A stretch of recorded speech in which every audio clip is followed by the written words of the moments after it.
Forktales, a podcast that feeds ideas to the food and beverage world. Forktales is brought to you by Vigor, a branding and advertising agency focused on the restaurant and hospitality industry, and by Quench, a food and beverage advertising agency that specializes in evolving iconic food and beverage brands. Learn more, visit vigorbranding.com and quenchagency.com. If you love what we're serving up, please give Forktales a 5-star review on your podcast service of choice. Think of it as a tip for good service.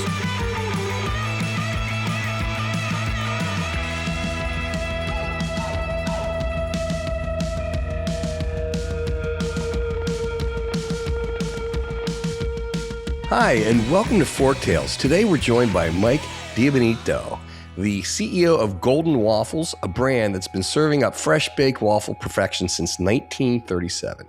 Today, their waffle program can be found in more than 50,000 locations in 60 countries worldwide. Under Mike's leadership, Golden Waffle is also recently underwent a rebrand, which we want to talk a lot about. We'll dive deep into that and the process, everything around it, and some stuff about the waffle industry and trends. Mike, thank you so much for joining us today. Happy to be here. So I'm going to go right on the record and say it. I love waffles more than pancakes. So all right, well, that is important because this would have ended really quickly had it been clear the air, right? It's just they're so much better. There's just so much better. So, so tell us about yourself and the Golden Waffle brand. Sure.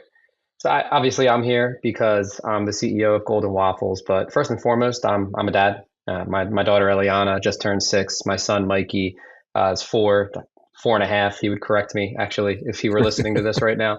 I've been married to my wife Whitney for going on 8 years now, but that's who I am, and that's how I truly identify as a person. But as CEO of Golden Waffles, it's been the second most fun thing I've ever done in my entire life. That's Golden awesome. Waffles. It's been around for 90 years. Started in 1937. We are best known for fresh baked waffles in hotels, restaurants. I would say way beyond just breakfast. What makes us different is we're an all-inclusive waffle program. You buy the mix from us, you get the irons, the service, and the support at no additional charge. Our mission is it's really simple. It's happy made easy. We don't just sell waffle mix. We help operators serve a great waffle without any friction. That's awesome. That's awesome. So a lot of people forget about waffles aren't just for breakfast. You remind people on your website, waffles can be used for breakfast, lunch, dinner, dessert, everything. Talk a little bit about that. Yeah, waffles on their own can be a delicious and fulfilling meal. I love waffles, right? But they can also be a platform. We've seen savory really take off, just fried chicken and waffles, pulled pork, short ribs, staying in breakfast, even eggs Benedict on waffles has been a very natural pairing. When you get into lunch and dinner, the waffle sandwich, sliders, stuffed turkey and cheese waffles, which is actually a mainstay in our house for family parties and just for the kids. Desserts, ice cream. Waffles and ice cream, waffles and Nutella. Our churro waffles are actually a big hit, really across the country. I would say globally, waffles are used far more creatively, internationally in Europe, especially for desserts, than we tend to see in the U.S. Bread tells you really what to do. It's a carrier. A waffle asks, how creative do you want to be? That's awesome. I love it. So if I may, how did you become the CEO of Golden Waffle? My path has been really through all different places in the food business. Most of my time was spent in full broadline distribution. Loved every second of it. I started as a customer service rep, actually working for U.S. Foods in Albany, just taking in cut steak orders and placing them through the old green screen on our desktop computers that nobody uses anymore. And I just progressed through the industry as a sales rep, carried a bag on the street for some time as a buyer, category manager, worked at regional, corporate, national levels. And most of my transition through roles has actually been through acquisitions. So I was working at the U.S. Foods corporate office the day that it was announced that the Cisco acquisition was happening. Now, obviously, the government stopped that, but it was an interesting day to be coming into the office after that hit the wire. A couple of years later, I moved from U.S. Food to Reinhart just because of the acquisition. Totally fine with all of it, but I was 27 years old, looking to continue to progress and waiting for the acquisition to to go through didn't feel like the right move for my career. So went to Reinhardt, loved it. Loved it. What a great company, great people. Rose to division president there for, at the time, what was their largest facility in the country. And my wife, she's 6 months pregnant. We're moving up to Boston to take over the facility. And I get a phone call that Reinhardt sold to PFG. Oh, And so PFG also amazing, loved it, loved the experience there. It was more just working through that acquisition. I stayed there for 18 months, but then had the opportunity pop up with Ferraro. That was my first entrance into private equity. Still broadline distribution, but it's Italian specialty pizza. Incredible people, incredible experience. But all of those moves were driven by acquisitions. Golden Waffles is the first time where I actually leapt at something. I ran towards something. This was such an incredible opportunity the day that it was explained to me. At the time it was Golden Malted, and obviously we'll talk about that transition as we get deeper into this. But you take a look at the product, you take a look at the people, what they do here, the fact that partnership comes first. You lead with people, and everything is about making it as easy as possible for your customers to do business with you. And on top of that, it's delicious fresh baked waffles, right? Like what's a more fun product Win-win. to be a part of? So it was just an opportunity I could not pass up. And so thankful that it did come my way, because it's been the best thing I've ever done. Like I said, outside of my time with my wife and kids, this is the most fun I've ever had. Yeah, that's awesome. That's good for you. And I love the positive attitude. That's it's infectious.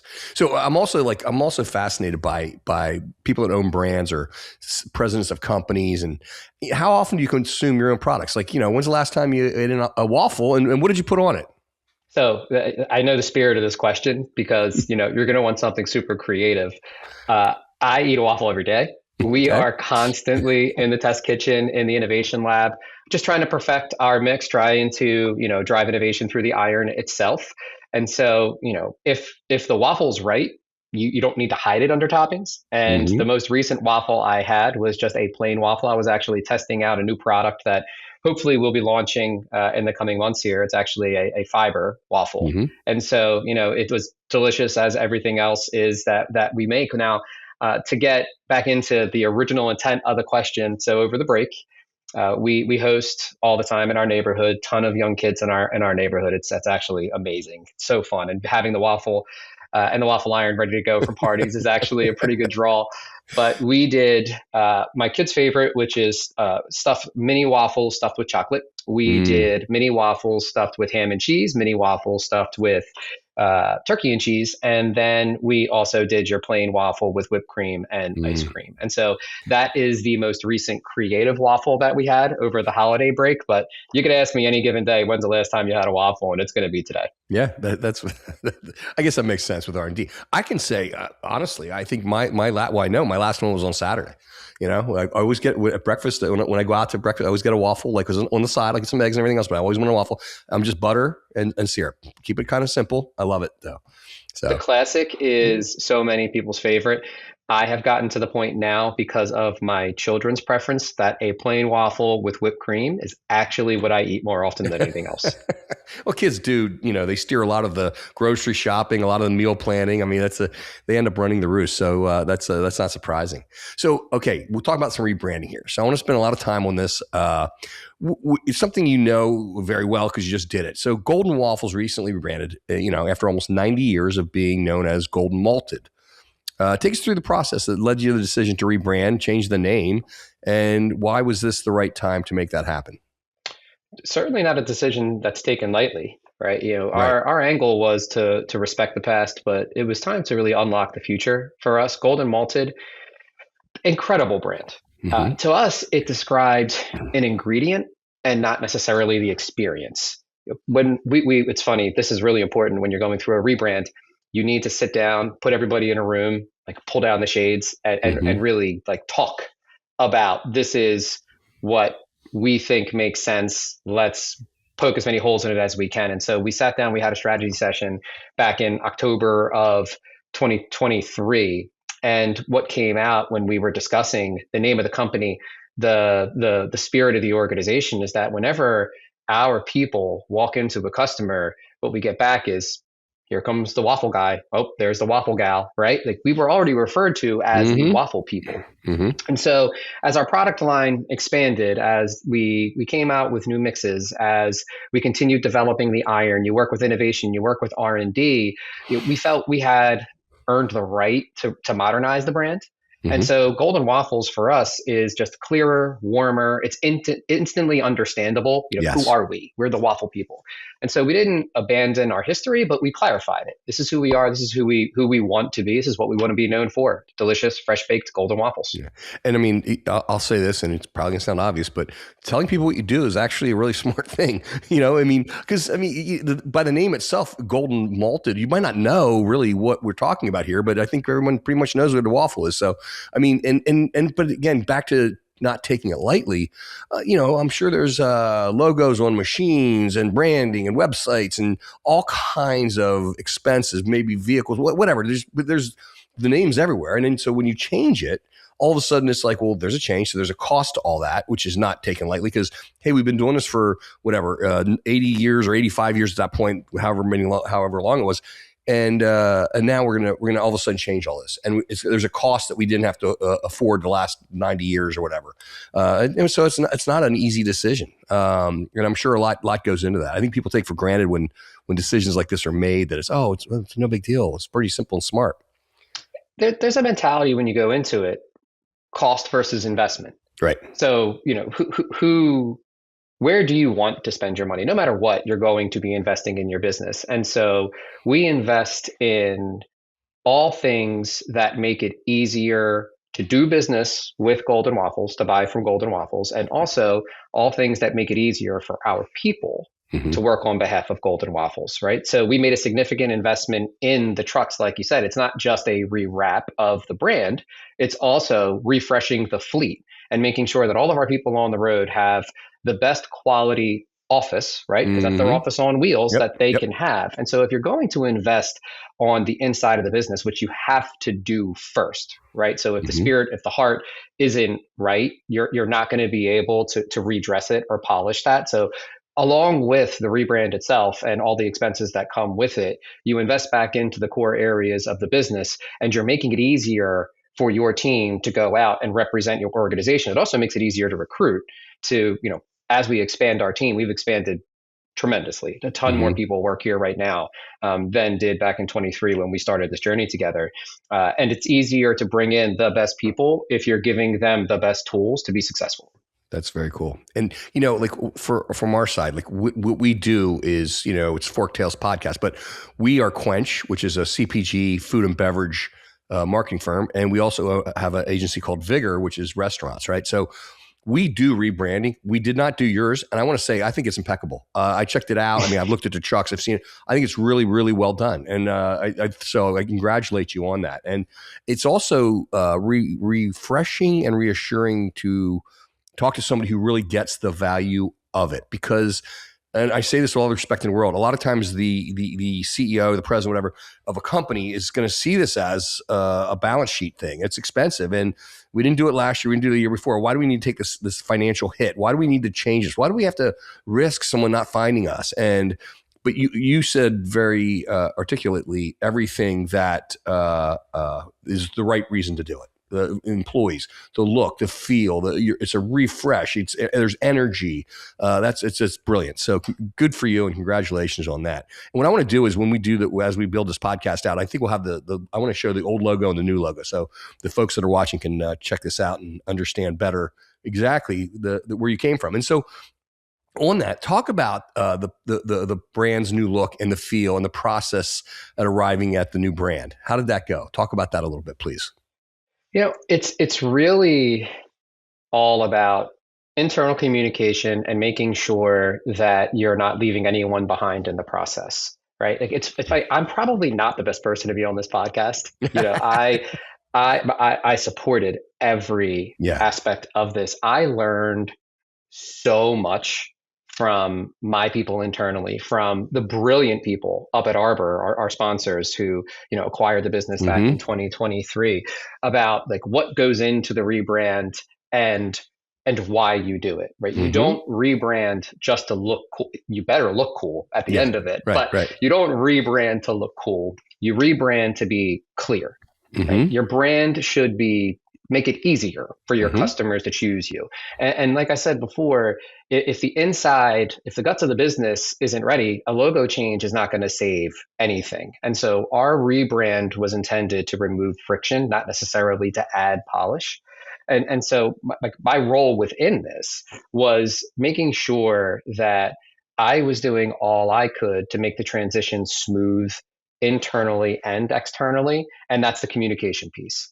So you communicate over and over and over, internally, externally, bring your customers along with you. Make sure that it isn't a big surprise when the box shows up and it has a different label on it, a different logo on it, right? Like we weren't changing the product. We were updating the spirit of the organization within the brand itself. And so when we go into it with that mentality, we already have the product, we already have the service. We don't necessarily want to change the experience that our customers are having. We just want to make sure that when you hear the name Golden Waffles, you understand what you're getting into, right? Yeah. You understand who you're partnering with. And it actually, from my perspective, it made it easier for everyone to digest, because all we were really doing is reinforcing who we are and what we do. That doesn't mean that so many questions weren't asked and so much data wasn't harvested and so many people weren't tested, right? Focus groups. What do you think? Which color yellow works best? Which color gold works best? Which shade of brown, right? These are not my areas of expertise, and I stayed out of the way of the people that are great at that.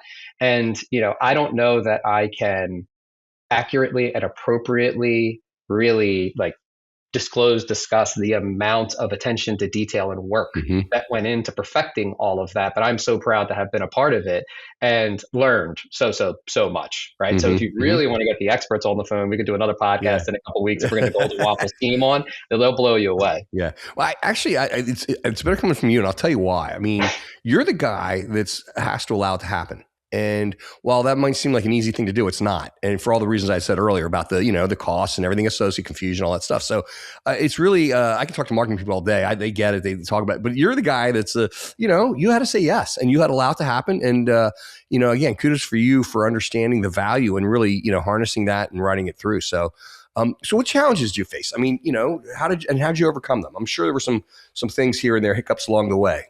Sure. You've got the initial fears. You had actually already mentioned it, run the risk of someone not finding you, right? The fear of losing a loyal customer.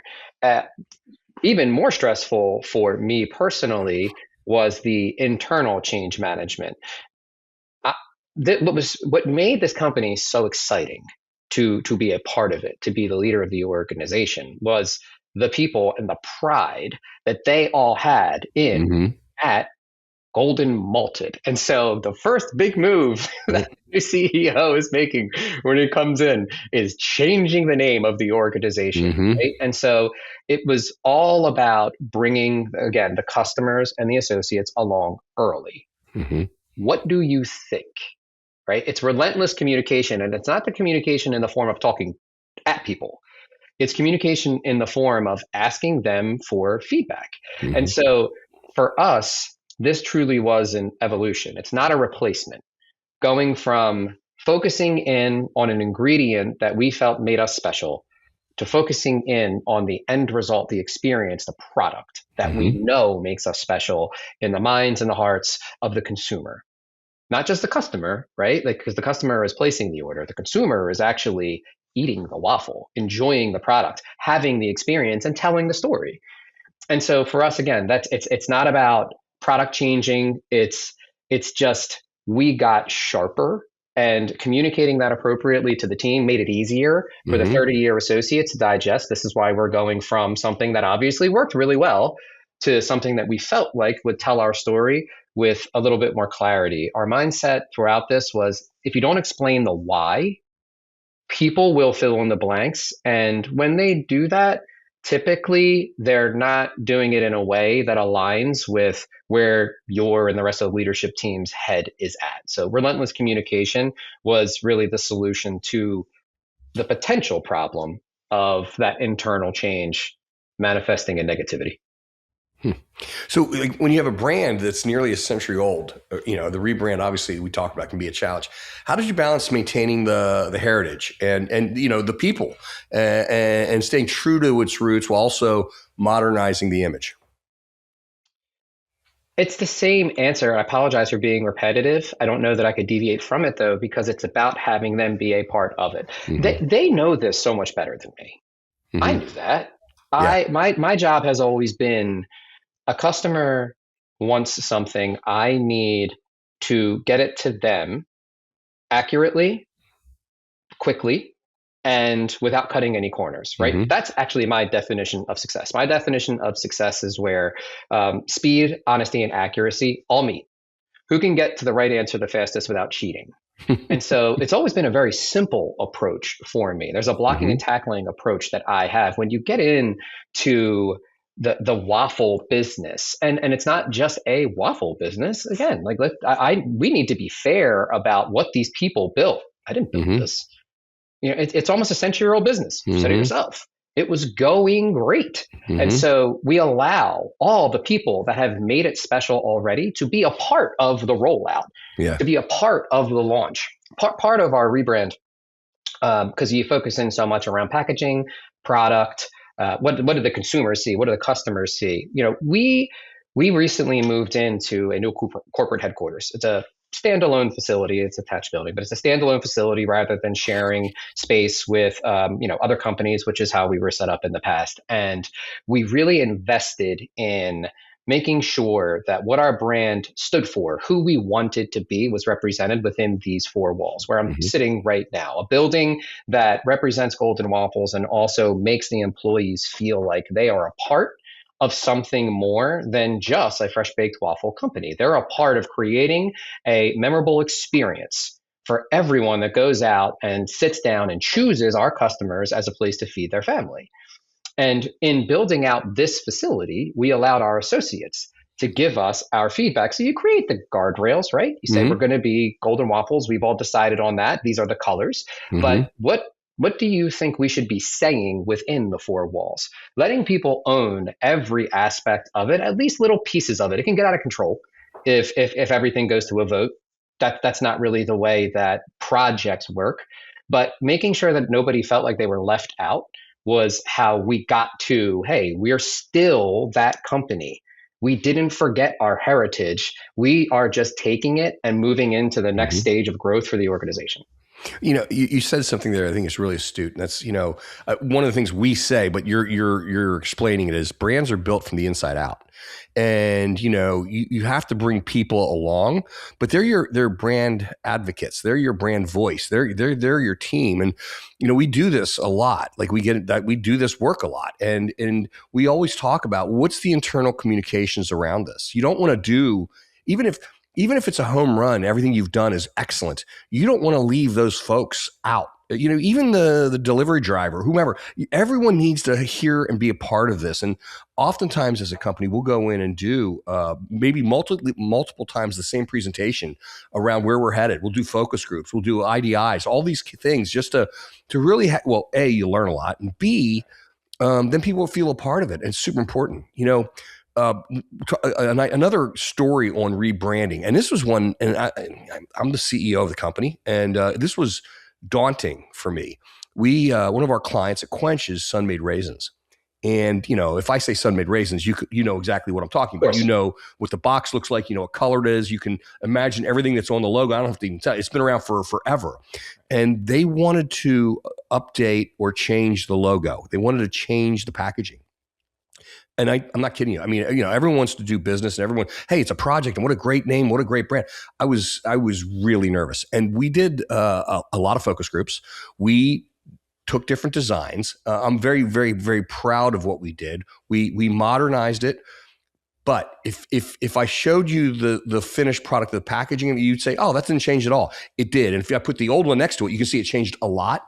But we really paid homage to it. And and I still remember this verbatim, sitting in the focus group, and I actually went to it. We're sitting behind the glass, and a woman said, changing the red box and the logo would be like changing the colors or the design of the American flag. And I never forgot that because it's an icon. It's an iconic American brand, and I never forgot that. So to me though, it's important, right? It's we have to pay homage to the heritage. Yeah, we can clean up the type, we can clean up the graphics, we can clean things up a little bit just to to make it easier for people to understand, to communicate better. Like you put the word waffle in, which it makes all the sense in the world. But those decisions aren't necessarily all that easy in the beginning. I think that's kudos to you, but I think that's I think it's a really difficult ongoing process. So having lived through this, maybe there's something you wish you would have done differently or known about before you embarked on this. Is there anything that you can think of that you didn't know or that you wish you would have known going into it? You said you learned a lot through the process. Hard-earned wisdom, right? There's nothing that I would say I would go back and change. I wouldn't necessarily say we would do anything differently. Being introspective about myself, mm-hmm. I feel like I would have been more outwardly excited from the beginning about what this was going to look and feel like. Now, it was certainly not that I was discouraging it or not. I got you. But it was, I realized at the end of it, how it made me feel. And let me give you an actual story here. So this is a personal story. Every night, my kids and I, my wife, we get together and we do something that we call the waffle dance. Okay, bear with me. So we did a rebrand video to launch the change from Golden Malted to Golden Waffles. It starts with the Golden Malted logo, mm-hmm. and it gets covered in waffle batter, mm-hmm. and then out comes the Golden Waffles logo. And there's a video that just explains the transition.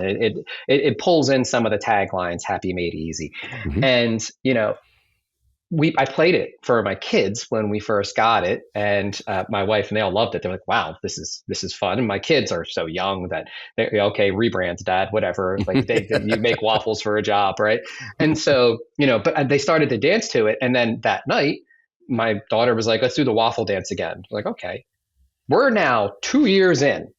Every single night, it's awesome. We play that video, we do a dance to it, and the joy that we felt from just watching the video and understanding, like, wow, the pride that I got to feel from all the hard work from the people in my organization and the leadership at Arbor to have this type of output from day one. I could have done a better job of projecting that joy, and it probably would have made it easier for the rest of the team. But I got to give everybody else credit. Nothing went wrong. Nothing slowed down. When I say I learned from them, that's part of what I learned. Mm-hmm. You have the right people in place, you trust them, and you just kind of allow them to be great. And that's why this wound up being such a successful rebrand from my standpoint, and I would say from the standpoint of everyone that's been involved with it. Right? It was an honor to be a part of it. It was an honor to be a part of the rollout, and I don't know that the waffle dance is ever going to go away. It's going to be something that sticks with my family forever, all tied back to the original rebrand. That's awesome. And two things with that. Number one, I think you have a social media concept there with the waffle dance that you should take viral. You really should. You should do something with the kids, and there's something there. Really, there's something fun and very cool there that really pays homage to your happiness concept. So I think there's something anyway. The other thing too is, and you have to give yourself credit though. You should have, and it makes sense to have some trepidation in the beginning, because here you are, you're coming in, and like you said, the first thing I'm going to do is change the name of this company, and I'm going to change it. And it's sort of like it can certainly be seen from the inside. Oh, this guy, like we were doing something wrong before. And it's one of those things where it is somewhat of a risk, and it's a big decision. So I get it, and I think it's cool. I was very good. I'm glad you shared that, because that's. Again, I think when people see results that are positive, it's the obvious thing. Of course, it was easy, starting a business, coming up with a new product or a new flavor. Oh, it was easy. Well, it's not easy. And there's mistakes along the way. So I think that's super cool. How did the customers respond? Oh, they did love that. They loved it. There's an element of pride in everything that you put out on your line as a customer, right? And so your back of the house customers, the rebrand was received well. They felt like it told the story the right way, but it wasn't an immediate change in the experience for them. The customers that have the batter dispenser out on the line, the syrup dispenser, the waffle iron, obviously. When we came in and modernized the look, I think a lot of them felt like we had finally caught up to them. Right. So they have a modern brand, a modern look, and they're constantly looking to update, upgrade. And it finally felt like in the moment, like, hey, we had moved into we were playing the same sport that they were. And so it was well received. Our reps talk about a task. You can't take every single iron out of the field to relabel it. Right. And so you can't shut down kitchens. You can't shut down breakfast buffets. And so our reps were going out by hand and relabeling every single one of those irons. But as they showed up, it was with open arms. People were excited to see the new refreshed brand and the new refreshed iron out on the line.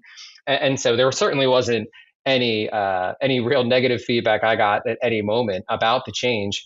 We also made sure to communicate more than just the rep shows up and changes a label changes a label, right? Send out the package, send out the letter, send out some waffle socks to everybody with the new logo on it to make sure that they understand this is coming. We will not disrupt your business in order to change our branding on your behalf inside of your kitchen, inside of your restaurant. This is what comes next, that relentless, never-ending communication to make sure that everyone, including the customers, are a part of it. And so you turn it into something exciting. Our announcement was a celebration. It wasn't it wasn't stepped into with any sort of trepidation. It was, we have arrived and we are excited to be here. And so I think from that standpoint, because of how everybody internally here was along for the ride the entire time, and they didn't show up with any sort of surprise either, the reception we got, I would please, that probably doesn't explain it appropriately. I was thrilled about awesome. how it all went, specifically, in the field with our reps, with our customers.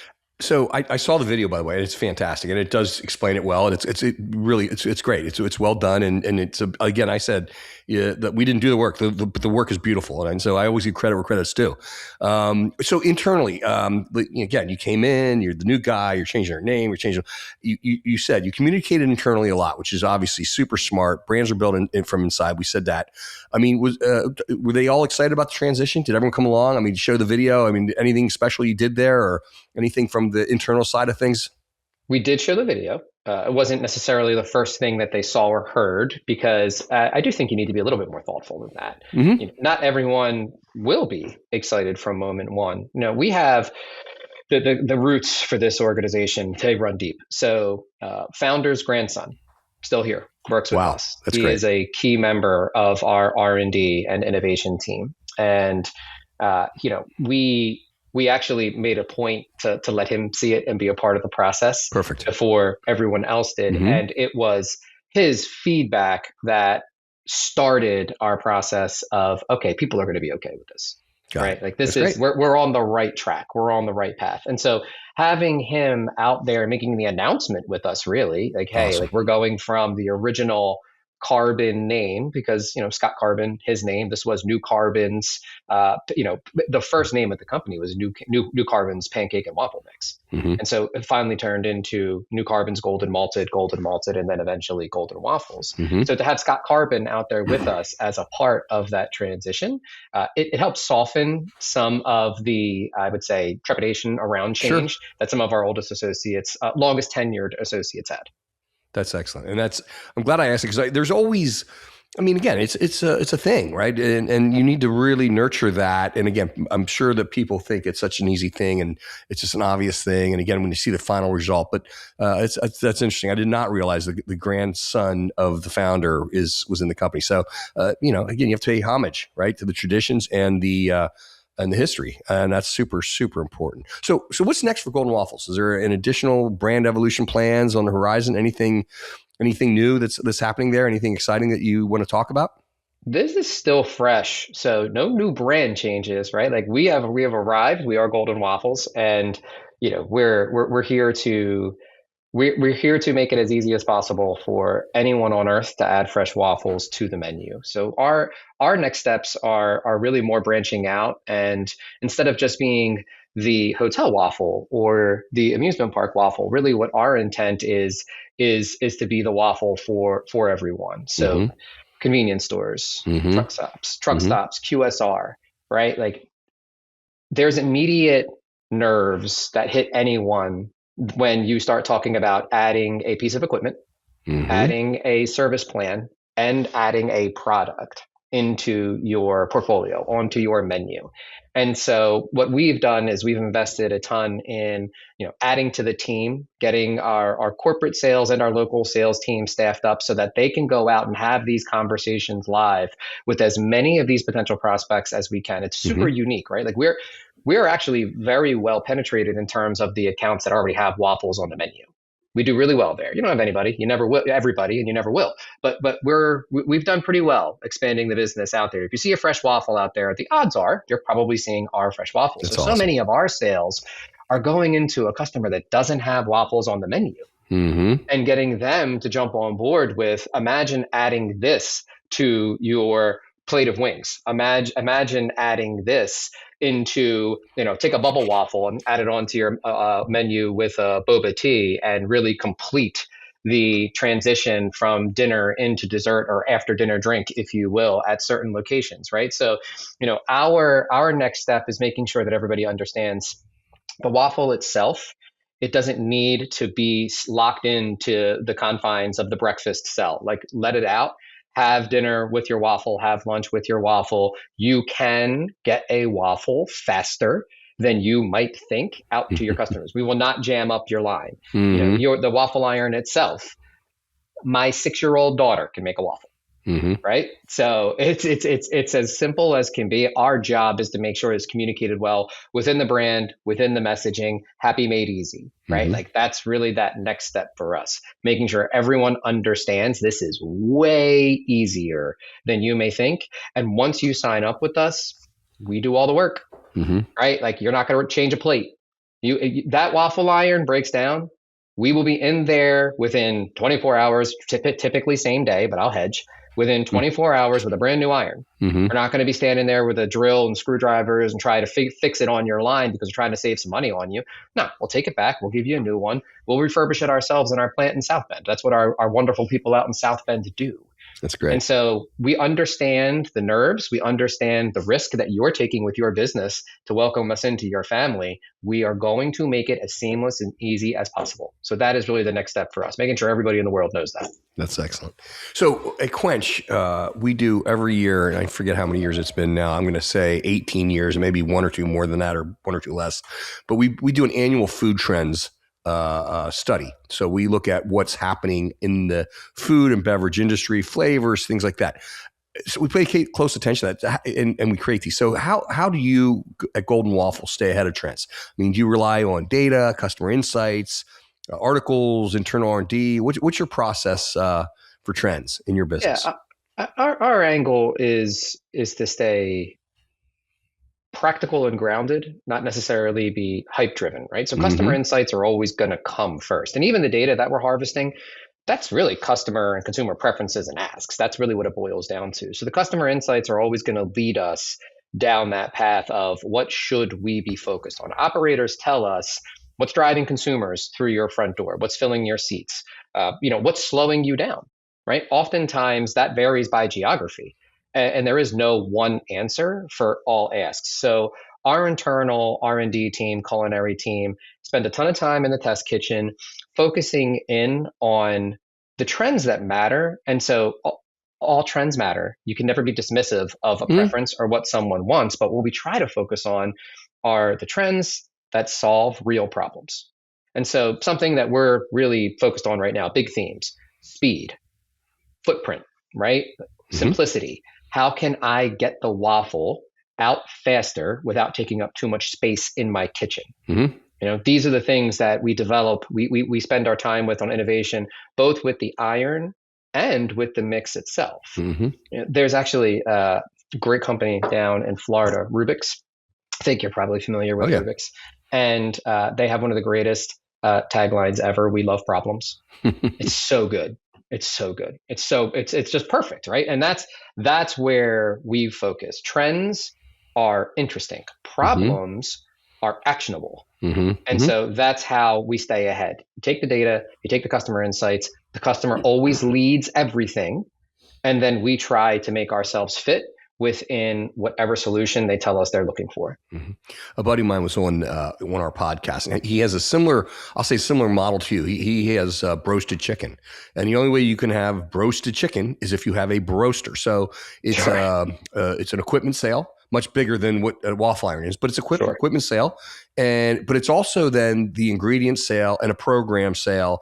And in his case, it can even be a branded sale. Like he can, if you have a convenience store, or, Mike's gas stations, you can put broasted chicken there, but only if you buy the broaster, and he puts the program in. So it's kind of almost like a franchise, but without a franchise fee. And so again, I see a lot of similarities in the business, and it's really, really kind of smart. And until I met him, I didn't really know that you could have I'll say a piece of equipment that could be I'll say a brand or a company, whatever unto itself. It's pretty remarkable, So, okay, another question I have for you, and maybe this falls into some sort of the trends things, but health and wellness has been, it's obviously on top of GLP-1s and low carb, this, all that stuff. And a waffle, I mean, it's a little bit of an indulgent treat. I mean, is there anything that you guys are working on in that regard that, is that the health and wellness thing, trends, does that impact you guys at all? Or is it like, hey, look, when you want to have a nice indulgent treat or a great healthy breakfast thing, that you come to Golden Waffle?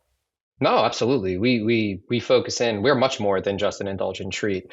Believe it or not, we made no alterations to the product we've been selling for almost a century, and we qualify for all of the health guidelines needed for elementary school breakfasts and lunches. And so there have been some changes, obviously, in terms of what is and is not acceptable on elementary school, middle school, high school menu. The waffle has replaced a lot of the breakfast, sugary cereals and some of the other products out there that no longer can be served to children in schools. And so we didn't even need to make a change there. We have a decent protein content. We have a low sugar content. This is not a terribly unhealthy product. Now, obviously, whatever you put on top of anything can make it less healthy.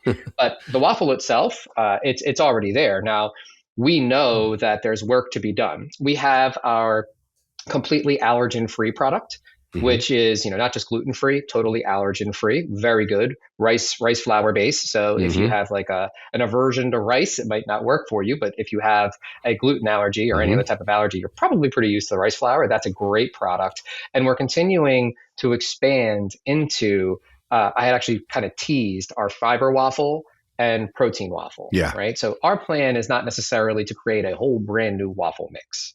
What we have are mix-ins. You can use our mix, which is already too standard in terms of protein content and sugar content, but you can add a fiber pack to it, which we provide. You can add a protein pack to it. And we haven't fully launched it yet. And so it's not ready for prime time. We are launching it soon. So I would call it somewhat breaking news, me even saying it here on the podcast, but everyone will know about it when it's ready. And it's part of that listening to your customers, right? So customer insights drive your innovation. We know that we're all going to have to evolve as the GLP-1s continue to take hold. And as preferences change, just as they do on a regular basis, fiber and protein are two really easy wins that we can give to our customers without really needing to change their menu. Right? Like you don't need a new mix. You don't need a new iron. You can just mix this in and now you have that. So this is coming soon, 2026. We will have these products ready to go. And again, back on the trend thing, protein. I mean, it's just every single year we can't, and this everywhere you look, they're infusing protein and pushing protein. So it's great that you guys are on top of all of that. So, okay, waffles are a relatively simple thing, and a waffle iron's been around since 1869. Now we have AI, technology. They're all these huge influential forces, and in the food service industry. What impact does AI and new technology have on Golden Waffle? How are you incorporating technology? Potential trapdoor question, the AI. So our approach with AI is it has to be useful. It's not necessarily gimmicky. So AI can help with forecasting, inventory management, service optimization, where we've actually implemented it. And this is all back of the house type stuff, but it's important to call out because it impacts people, right? Where we've most recently seen it is with cash application, right? Like you can instead of manually making some of the moves that you need to make that can be relatively tedious, AI can sort some of those transactions for you and funnel them through with human approval at the end to make sure that everything is going where it's supposed to go. And that's really what AI is to us. Okay. So AI is never going to replace people. It's all about making good teams better. Right. So our approach, I would even say, like, this is a core belief of mine.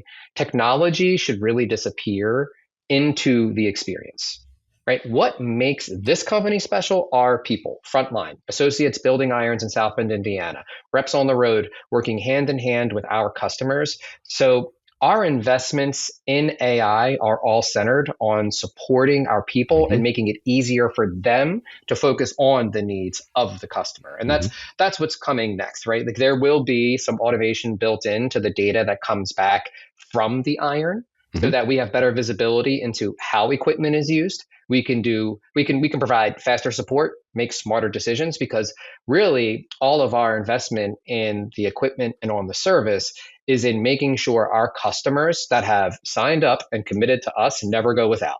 You will never be down on your line and not be able to give your consumer what they're asking for, a fresh baked waffle.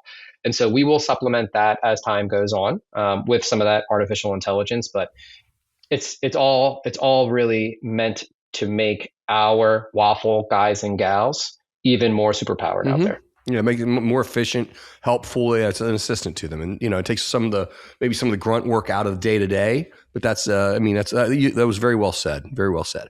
Okay, so we're gonna jump in and have some fun. We got into the heavy stuff now. Waffles are fun, so I want to end the interview with some fun questions about waffles. All right, people use waffle irons to make all kinds of crazy things besides traditional waffles.